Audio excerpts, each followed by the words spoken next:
Saya Cynthia Rompas, masih menemani Anda di Kompas Petang. Saudara Menko Polhukam Mahfud MD akhir-akhir ini mendapat laporan terkait kecurangan, dugaan intimidasi, dan dinamika politik tanah air lainnya. Mahfud MD mengajak semua melaksanakan pesta demokrasi baik di Pilpres, Pileg berlangsung jujur, adil, damai, dan bermartabat. Terkait penetapan laporan tersebut, semua dilaporkan di Jakarta, Bali, Jawa Timur, Jawa Tengah, dan Sumatera Utara, dan juga daerah lainnya. Oleh karena itu, Menko Polhukam ingatkan dan mengajak semua melaksanakan pemilu dengan penuh kejujuran berdasarkan prinsip demokrasi yang berkeadaban. Tidak ada kecurangan, tidak ada tekanan kepada kelompok tertentu, dan tidak boleh pemihakan kepada kelompok tertentu.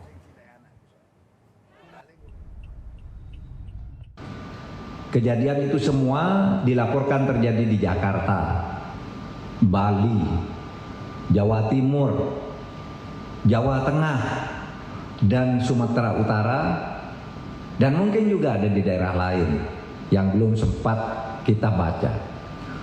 Oleh karena itu, saya mengingatkan sekali lagi, sekaligus mengajak kita semua untuk melaksanakan pemilu dengan penuh kejujuran berdasar prinsip demokrasi yang berkeadaban.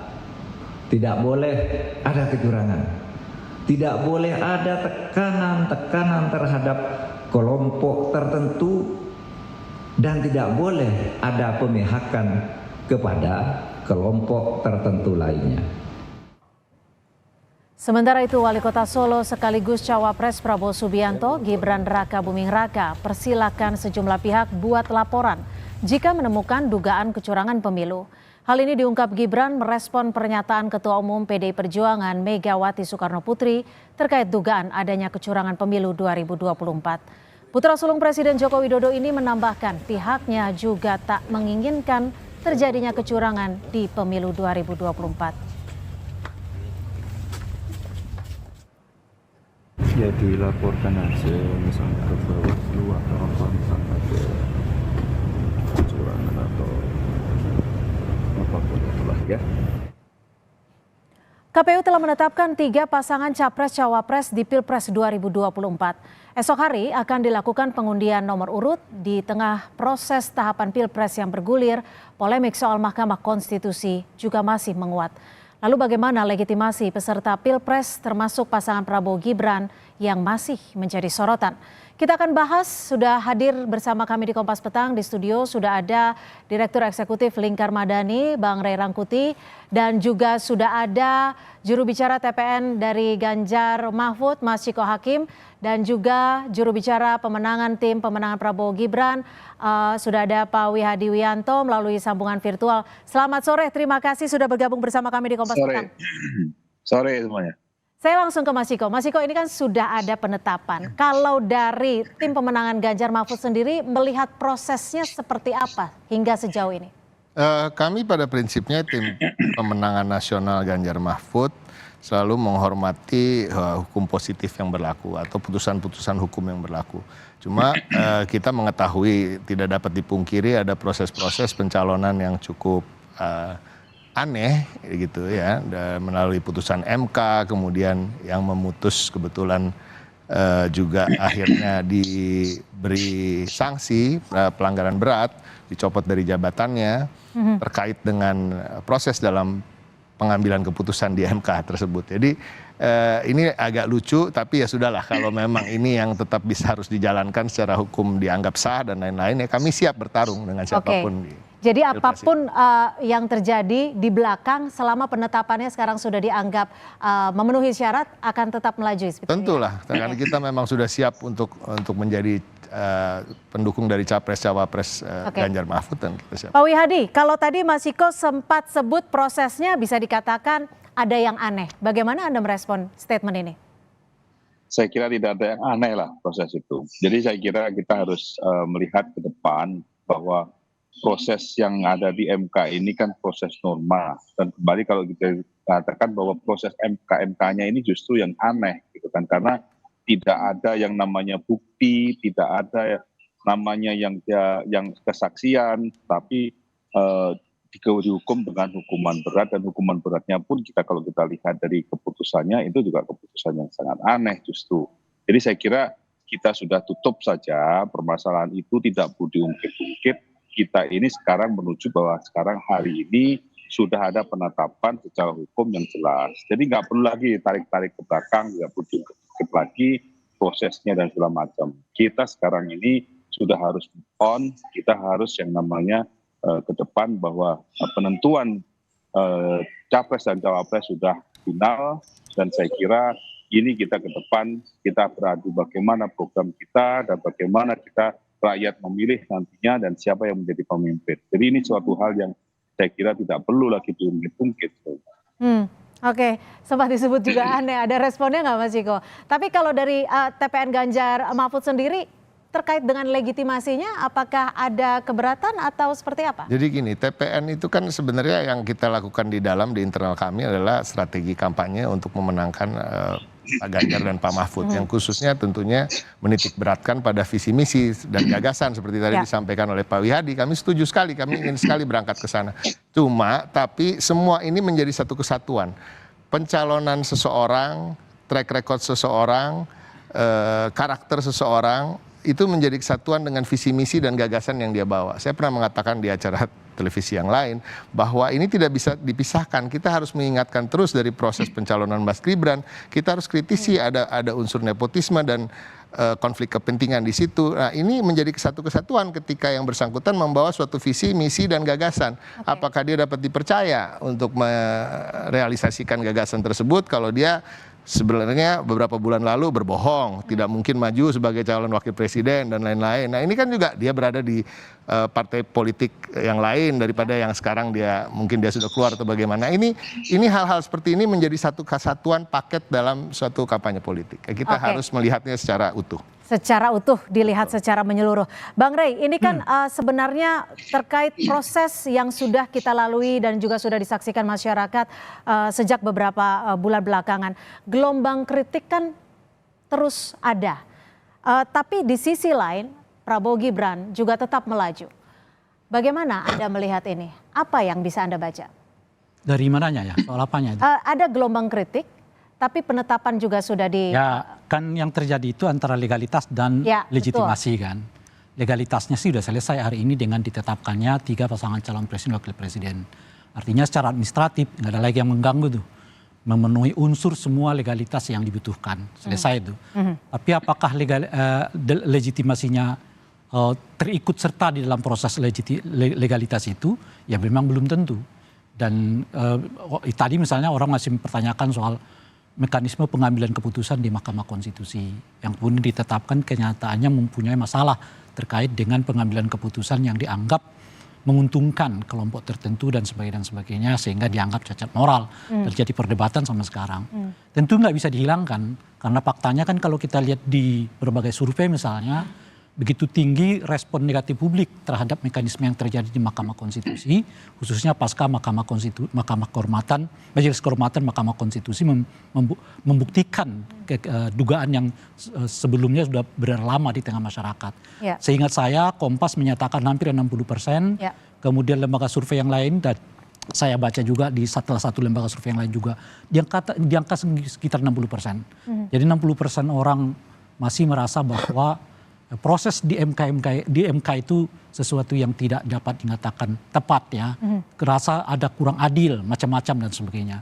Nah ini nggak bisa dihilangkan dengan narasi cukup sampai di situ. Nah yang bisa dijelaskan itu adalah ya memang harus dijelaskan secara cepat apa mengapa dan sebagainya. Nah MK itu bagian dari proses penjelasan itu supaya nggak duga-duga. Dan kenyataannya putusan MK itu mengatakan memang ya dapat dinyatakan ada semacam intervensi yang terbuka istilah MK itu terhadap proses itu. Nah sekarang nggak diterima oleh pihaknya Pak Prabowo dan Gibran. Bongko, menurut saya itu diuji lagi gitu loh. Nah kalau bisa uji terus gitu. Nah supaya semua orang tidak sampai pada sangka-sangkaan, duga-dugaan, tapi ada proses yang disebut dengan pengujian secara akademik, legalitas macam-macam. Nah, dengan begitu kita menghilangkan apa yang disebut dengan praduga. Jadi nggak bisa sekedar himbauan, cukuplah. Sebab kenapa gitu? Sebab pemilu itu perlu kita ingatkan terus-menerus ya. Itu bukan hanya orang datang ke TPS. Nah, ini menurut saya kampanye soal yang penting nanti di TPS. Oke. Ya kan? Anda suka pilih, nggak suka, bukan. Pemilu itu dimulai dari proses ia mendaftarkan diri, lalu kampanye, lalu dihitung, lalu ditetapkan hasilnya, lalu dilantik. Itu semua proses yang harus dilakukan dengan bukan saja legal, tapi juga legitimate gitu. Oke. Nah, oleh karena itulah penting kata tagline yang disebut dengan jujur dan adil. Kalau sekedar cuma datang ke TPS, rasanya jujur adil itu nggak penting-penting amat. Oke. Kan orang nggak perlu melihat apakah ia misalnya diperlakukan waktu kampanye itu diperlakukan baik atau tidak, waktu sosialisasi diperlakukan adil apa tidak. Orang nggak perlu melihat. Jadi ada proses yang harus juga dilihat secara menyeluruh. Pemilu yang disebut dengan pemilu itu bukan hanya datang ke TPS, tapi bagaimana proses menuju ke TPS itu seluruhnya. Baik penyelenggaranya, pesertanya, pemilihnya juga terlibat serta di dalam keseluruhannya gitu. Oke. Nah, itu yang disebut dengan pemilu. Makanya saya kritik keras itu. Orang yang selalu mengatakan nanti yang penting di TPS, yang penting di TPS gitu. Oke, kita tangkap sampai di situ. Pemilu itu mulai dari dia dicalonkan gitu loh. Baik, saya akan ke Pak Wihadi. Pak Wihadi, tadi Bang Rey juga sempat menyebut ada respon negatif publik. Bagaimana dari TPN Prabowo Gibran melihat ini? Pertama-tama gini, saya menggarisbawahi apa yang dikatakan oleh Pak Ray mengenai masalah intervensi. Itu intervensi yang mana? Itu tidak terbukti kok di MK. Jadi jangan kita katakan bahwa intervensi itu adalah merupakan sesuatu hal yang dikait-kaitkan dalam hal ini. Kita melihatnya jangan menarik-narik seperti itu. Karena intervensi tidak ada intervensi yang tidak terbukti di MK. Coba dibaca keputusannya MK itu. Ada nggak pembuktiannya? Ada nggak saksinya? Kan tidak ada itu. Nah, ya? itu boleh Jadi saya tanggapi dulu. Sebentar. Silakan dilanjut Pak Wihadi. Sebentar Ya. Bang Rey. Ya, saya pikir seperti itu. Nah, kalau kita melihat sekarang ini, ya kan, bahwa yang namanya TPN, kita sudah jelas bahwa ternyata bahwa dengan kondisi MK pun kita melihat bahwa survei daripada Pak Prabowo dan Gibran saat ini justru naik, saya kira. Jadi saya kira permasalahan-permasalahan yang diributkan permasalahan itu sebenarnya proses itu adalah proses yang legitimate. Kita bicara adalah proses normal, ya kan? Jadi saya kira tidak menjadi suatu permasalahan yang mesti harus kita tarik-tarik terus, walaupun kita bicara sekarang ini sudah penetapan dan kemudian kita nanti setelah kita sudah pemilu. Gitu kan. Baik, Bang Rey silakan tanggapi. Jadi begini, saya senang dengan pernyataan Pak siapa namanya tadi? Pak Wihadi. Jadi Pak Wihadi di dalam redaksi putusan itu dinyatakan terbukanya intervensi. Apakah intervensi itu terbukti atau tidak? Nah, itu udah pernyataan resmi Mahkamah Kehormatan Mahkamah. Iya. Tunggu dulu Pak Wihadi. Tunggu Sebentar dulu. ditahan Pak Wihadi, silakan Bang Rey. Kalau Bapak mengatakan tidak ada, dasarnya apa Pak? Dasar Bapak itu terbukti apa enggak? Itu juga pertanyaan. Nah, oleh karena itu saya setuju, gugat lagi nih. Gitu. Gugat lagi nih. Kan memang sudah ada yang menggugatnya kan. Gugat lagi putusan MK ini ke yang namanya Dewan Etik, Majelis Kehormatan. Gitu loh Pak. Sebab kalau Bapak cuma mengatakan nggak ada buktinya, loh Bapak nggak ada bukti bagaimana? Itu udah putusan resmi. Sama seperti Bapak nanti ngajak kita, terima aja putusan dari Mahkamah Konstitusi itu. Loh, memang harus diterima meskipun secara redaksi kita berdebat kok. Secara pengambilan kita berdebat kok gitu. Tapi putusan itu harus diterima. Nah, supaya tidak berdebat seperti yang saya sebutkan ini tadi, ini kan contoh nih, bahwa ini kita akan berdebat begini aja. Timnya Pak Prabowo mengatakan nggak ada kok. Loh, dasarnya nggak ada apa. Loh, ini putusan resmi. Gitu ya. Nah, oleh karena itu menurut saya gugat lagi Pak. Lebih baik begitu. Supaya nggak gantung semua ini. Gimana Pak Wihadi? Iya, gitu. Apakah akan melakukan ataupun... Bisa saya tanggapin ya. Nah, Silakan. jadi gini, jadi keputusan MK itu kan mengatakan membuka adanya ruang intervensi. Betul. Tetapi kan tidak pernah dibuktikan siapa yang mengintervensi. Ya kan? Itu kan Setuju. berarti Setuju kan? saya. Berarti oleh karena itulah Pak sekarang, Wihadi, saya menantang, saya mengajak Bapak adukan lagi biar sama-sama dibuka tuh. Nah justru itu Ya, permasalahannya. biar siapa sama-sama yang dibuka. intervensi? Sebab kalau enggak, Ya kan? Nah, itu tapi putusan kan legalitas dalam hal itu ini- jauh lebih kuat. Bapak nggak bisa makanya membatahnya, sekarang- nggak ada di situ. Nanti gini, Pak. Mungkin dengan forum baru, kalau dibuat forum barunya, Data-data itu terbuka. Begini, Pak. Baik. Gitu Gini, loh Pak Pak. Wihadi. Gini, Pak. Makanya saya Ya, mengajak gini, Bapak, mendorong Bapak, laporkan lagi Pak. Oke. Biar nanti Tadi dulu, Pak. Saya selesaikan di persidangan baru mungkin akan dibuka tuh. Baik. Kalau nggak ada Saya kita baru selesaikan mengatakan. dulu, Baik, Pak. ditahan Ada, Bang Rey. dulu. Silakan Pak Wihadi sebelum saya ke Mas Ciko. Mas Ciko kayaknya hanya Saya menjadi pendengar di selesaikan sini. dulu. Saya selesaikan dulu. Silakan Pak Wihadi. Jadi gini, Iya. kalau itu tidak ada pembuktian dan tidak tahu siapa yang mengintervensi, kenapa itu menjadi suatu putusan yang dipakai oleh MK untuk Oke. memberikan suatu komitmen? Ya itu kan jelas. Ya kan? Iya Pak Oke. Kalau kita Muhadi. seperti itu, Baik. Iya Pak Muhadi. Karena Tetapi sebenarnya pernyataan diskusi Bapak kita itu pada tidak sore hari ini bermakna. bukan lagi soal MK. Makanya diadukan Tapi diskusi kembali, kita soal gitu loh. hari ini adalah bagaimana penetapan capres-cawapres di tengah adanya polemik dari putusan MK tersebut. Ditahan Saya dulu udah Pak nggak Wihadi. perlu lagi. Sekarang Ya. kembali kita ke dalam sub diskusi kita pada sore hari ini. Mas Iko, ini kan kemarin Mas Gibran sempat bilang optimis satu putaran. Ya. Bagaimana dari tim pemenangan Ganjar Mahfud menghadapi ini, merespon hal ini? Kalau melihat dari hasil-hasil survei yang dilakukan oleh berbagai lembaga survei, khususnya kalau kita bisa bilang yang netral, saya rasa hal seperti itu sulit terwujud ya, satu putaran siapapun itu, walaupun tim pemenangan Ganjar Mahfud juga menargetkan satu putaran. Nah, kalau soal target kita semua punya target. Nah, mengenai satu putaran ini yang saya takuti, nah kembali lagi, ini bukan menakut-nakuti atau mencurigai aparat dan lain-lain. Cuma yang kita takut dengan digaung-gaungkannya terus satu putaran, dan memang tujuannya adalah untuk supaya masyarakat menerima ketika salah satu calon menang satu putaran, walaupun prosesnya mungkin juga karena ada ketidaknetralan aparat di situ. Oke, Ini Anda mungkin. melihatnya sampai saat ini ini salah satu. Saya ini kan intervensi. kita nih udah semua yang duduk di sini udah mengalami menjadi campaigner atau menjadi pengamat udah puluhan tahun, bukan baru 10 atau 12 tahun. Jadi kita tahulah beberapa strategi-strategi. Nah, kita berharap itu tidak menjadi kenyataan, tidak ada ketidaknetralan aparat, tapi ya kita harus ingatkan terus. Tapi kalau soal kemenangan satu putaran ya tentunya tim Ganjar Mahfud ingin juga menang satu putaran. Nah, Oke. itu menjadi target kita. Target, tapi menurut Anda memungkinkan tidak? Kami selalu merasa mungkin. Oke. Merasa mungkin. Tapi kan ya kita lihat, kalau dilihat dari trennya sekarang tidak mungkin kayaknya kan gitu. Tapi banyak akan terjadi perubahan karena ini kan kampanye belum bisa dimulai juga sebelum tanggal 20 Oke. sekian November. Kalau soal kecurangan bagaimana Anda melihatnya? Tadi Anda Ya, juga sempat menyinggung soal Kami itu. sudah mengalami sendiri penyopotan alat peraga kampanye di beberapa daerah. Tadi sudah disampaikan di berita sebelumnya oleh Pak Mahfud juga, ada laporan-laporan yang mengagetkan juga, itu berani dilakukan di ibu kota ya. Ibu kota ini kan sangat gampang orang menyampaikan informasi yang ketika melihat kecurangan dan lain-lain. Tapi ya udahlah, ini sedang terjadi, sering terjadi juga intimidasi terhadap orang-orang yang mengkritik hasil putusan MK.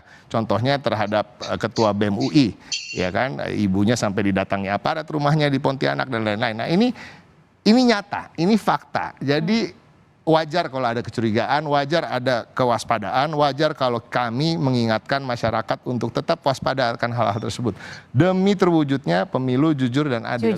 Pemilu yang dikatakan oleh Bang Rey tadi adalah mulai dari proses, bahkan sebelum proses, rekam jejak kandidat sebelum proses, dari mulai mereka pada lahir dan berkembang sebagai manusia, itu juga sebagian dari proses itu sendiri. Oke, Pak Wihadi, bagaimana Anda menanggapi dari statement Mas Iko ini? Anda optimis tetap satu putaran Prabowo Gibran? Kalau kita melihat daripada angka-angka survei yang saat ini, ya kan, kita lihat bahwa ada kenaikan yang cukup signifikan. Nah, dasarnya kita adalah memang kan dasar survei. Jadi kita dari survei itu, terus kemudian juga daripada masyarakat. Saya kira kita tidak perlu lagi bicara mengenai masalah netralitas. Karena kalau kita bicara netralitas, ya kan, kami ini sebagai timnya Pak Prabowo dari 2014-2019 sudah kenyang dicurangin, ya kan? Sama siapa Jadi Pak? sekarang ini, ya. Sama siapa Ya kan? Pak yang curang? Ya, lah itu kan saya nggak bisa ngomong siapa lawannya yang curangin, ya kan? Jadi kalau sekarang Saat itu yang bertanding curang, seingat saya Pak Jokowi dengan Pak Prabowo ya. Nah iya, Ah, kalau iya. sekarang kita diomongin curang, Iya, ya kan? iya, Kalau iya, kita iya, diomongin curang, ya kan curangnya yang mana kita ini curang? Mau kita nggak punya pengalaman mencurangi kok. Justru Ya. biasanya yang tahu Karena cara mungkin mencurangi bersama itu yang akan lalu. teriak duluan. Musuhnya Gitu. yang lalu. Gimana Mas Iko? Ya kan? Karena mungkin Nah. sekarang bersama dengan musuhnya yang lalu yang katanya Bapak nyurang itu. Ya, ya, Gimana ya. Pak Wihadi? Saya kira nggak perlu. Saya kira tidak seperti itu. Justru Enggak. bukan dari situ kan. Enggak, Saya iya, kira. iya. Jadi saya tidak ada hal seperti itu. Kita lihat bahwa kepolisian, aparat semuanya ada. Dan kita kalau lihat sekarang ini kejadian di Kabupaten Cilacap itu PJ-nya itu jelas-jelas kan, PJ-nya itu jelas-jelas mendukung dan membuat suatu statement juga dengan kancing merah dan segala macam. Itu justru kelihatan gitu loh. Kok itu nggak diekspos, kok justru hanya masalah baliho? Baliho belum tentu, itu Bawaslu yang nurunin bisa aja gitu loh. Kalau Baik. yang di Kabupaten Cilacap bagaimana? Oke. Ya kan? Itu laporannya masuk nggak gitu kan? Itu nggak jelas loh. Ya kan sebagai PJ Bupati, Baik. dan ada berapa PJ Bupati gitu kan? Baik. Nah itu aja kira. Baik, Bang Rey, bagaimana Anda melihat dan juga membaca dugaan kecurangan yang terjadi di beberapa daerah ini? Kan dua-duanya ini menganggap bahwa kecurangan itu sesuatu yang pernah dan akan kan. Kalau Atau sedang. Pak Muhadi tadi mengatakan, oh tapi pernah kok dicurangin. Makanya saya tanyakan siapa yang curanginnya kan, kira-kira gitu. Tapi Pak Muhadi nggak mau jawab. Nah supaya kita tahu, Nggak, oh di begini, Pak Rey, gimana, Pak Rey, gimana, saya Pak? katakan. Gimana, Pak? Bersilakan, Silakan Pak Wihadi. Saya bukan masalah tidak, jangan mendefinisikan kepada seseorang. Kita lihat, ya kan? Bukan, kan Kalau Pak Muhadi mengatakan pernah dicurangin. Oh siapa yang iya, melakukan curang saat itu Pak Muhadi? Kalau Pertanyaannya curang begitu itu, kok. Bapak lihat. Nah, Bapak kan mengalami 2019 juga. Bapak Iya tahu makanya dong saya mau siapa. tanyakan, Nah, ya menurut sudah. Bapak siapa yang Ya, curang itu? Ya kalau Bapak kan sudah tahu siapa yang curang kan 2019. Makanya Enggak gimana sih? jangan muter-muter gitu. Jangan ini. Pak kan Muhadi katakan merasa begitu. pernah Pak dicurangi Wihadi. oleh pemilu di 2019. Pertanyaannya Kita oleh bicara- siapa Pak? Oke, sekarang kita bicara- tidak melihat ke Lagi ke belakang, saya, bagaimana saya kita nggak melihat ke ngomong depan itu. dan hari ini di mana ada potensi kecurangan. Singkat saja Bang Rey, bagaimana Anda membacanya? Kenapa? Jika memang ada potensi Di kecurangan semua yang terjadi. tahapan itu bisa terjadi kecurangan. Termasuk ya saat ini misalnya, ini kan masa sosialisasi. Habis itu kampanye. Nah di sosialisasi itu apa yang perlu kita perhatikan dengan baik-baik? Pertama adalah penempatan baliho. Itu sesuai dengan ketentuan apa tidak? Jumlah baliho menurut saya juga. Jangan sampai ada partai politik yang menempati semua ruang. Sehingga nggak ada kesempatan kepada partai-partai yang lain itu untuk juga menempati posisi yang sama. Baik. Oleh karena itu harus diatur. Dalam hal ini sebetulnya yang mengaturnya adalah Bawaslu. Oke. Bawaslu lah yang harus turun tangan untuk memastikan bahwa baliho ini tepat. Kalau diambil oleh Satpol PP, Satpol PP-nya diingatkan oleh Bawaslu. Baik. Misalnya begitu. Jadi aturannya harus lebih tegas dan Dan kita kan sudah punya Bawaslu, Ya. ya kan, untuk supaya tidak terjadi kekalutan kayak begini nih, satu merasa begini, satu merasa begitu. Itulah pentingnya ada Bawaslu. Nah pertanyaannya Bawaslunya sekarang ngapain? baik. Kan kira-kira begitu. Baik, jadi semuanya harus lebih Ya, ya. lebih responsif Ya. untuk melihat adanya potensi Ya, kecurangan. termasuk tadi Pak Muhadi, Pak kalau belum puas Pak MK Wihadi. itu silakan dilaporkan kembali, kita tunggu tuh. Oke, Nah, wah gini, ditantangin terus kayaknya sama Bang Rey ini ya. Gini ya, Bang Rey, Bang Rey. Iya, iya Gini, Bang gimana Rey. Pak? Gimana Singkat Pak? saja karena durasi sudah Ya. sangat tipis. Singkat saja. Supaya clear Pak, Kalau- jangan saling ini di belakang. Iya, saya ngomong dulu Baik. dong. Kalau Ya, jangan ya, saya ya, ngomong silakan, dulu Pak, silakan. dong. Baik, Ya kan? baik. Tahun 2019, Ya. pada saat 3 bulan sebelum pemilu seperti ini, itu kan sering banyak saling melapor, ya kan? Melapor dan Ya. saling melapor di APH, ya kan? Dan Ya. kita melihat bagaimana itu komplainnya APH, yang di sini cepat, yang di sini lambat dan segala macam. Tapi kenyataannya sekarang ini 3 bulan sebelum pemilu kan adem ayem aja. Jadi kita Oke. jangan ngomporin dengan situasi bahwa ini nggak netral. segala Baik, macam. kita sudah tangkap Bang Rey juga Pak Wihadi. Itu.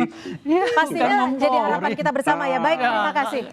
Terima kasih kita sudah tangkap Bang Rey Ya. Rangkuti, terima kasih sudah bergabung bersama kami, Direktur Eksekutif Lingkar Madani. Mas Ciko Hakim, terima kasih sudah bergabung Halo, bersama Bang kami, Madi. juru bicara TPN Ganjar Mahfud dan juga Pak Wihadi Wianto, juru bicara TPN pemenangan Prabowo Gibran. Hangat sekali, tapi sayang durasi Ya, juga ya. Pak Muhadi mau jalan kan? Baik. Hati-hati di jalan Terima Pak. kasih, selamat sore. Sehat kembali.